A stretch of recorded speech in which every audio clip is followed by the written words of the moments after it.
আজ ভারতের রাজপথে যে ককরোচ জনতা পার্টির উত্থান ঘটেছে তাকে কেবল ভারতের অভ্যন্তরীণ আন্দোলন হিসেবে দেখলে চরম ভুল হবে। এটি আসলে পুরো উপমহাদেশ জুড়ে তরুণ প্রজন্মের এক নতুন ধরনের প্রতিবাদী মানসিকতার প্রতিফলন। তারা আরশোলা শব্দবিকেই প্রতীকে পরিণত করেছে, কারণ তাদের বক্তব্য, আমাদের যতবার দমন করার চেষ্টা করা হবে আমরা ততবারই ফিরে আসব। এটি মূলত দমন পীড়নের বিরুদ্ধে প্রতিরোধ ও টিকে থাকার একটি রূপক। শ্রীলঙ্কায় অর্থনৈতিক সংকটের সময় তরুণদের বিক্ষোভ রাষ্ট্রীয় ক্ষমতার বিরুদ্ধে বড় ধরনের প্রতীকী অবস্থান তৈরি করেছিল। পাকিস্তানেও রাজনৈতিক ও সামরিক প্রভাবের বিরুদ্ধে তরুণদের অংশগ্রহণ আলোচনায় আসে।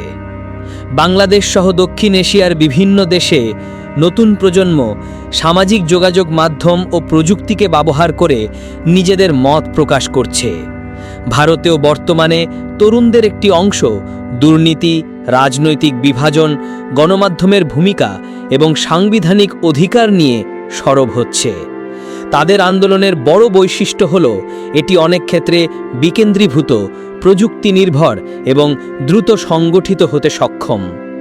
রাষ্ট্রের হাতে আইন শৃঙ্খলা বাহিনী, প্রশাসনিক ক্ষমতা ও প্রচার মাধ্যম থাকলেও ইতিহাস বারবার দেখিয়েছে কোনো ধারণা বা আদর্শকে শুধুমাত্র শক্তি প্রয়োগ করে পুরোপুরি থামানো কঠিন, বিশেষ করে যখন সেই ধারণা তরুণদের মধ্যে ছড়িয়ে পড়ে এবং ডিজিটাল নেটওয়ার্কের মাধ্যমে বিস্তৃত হয়।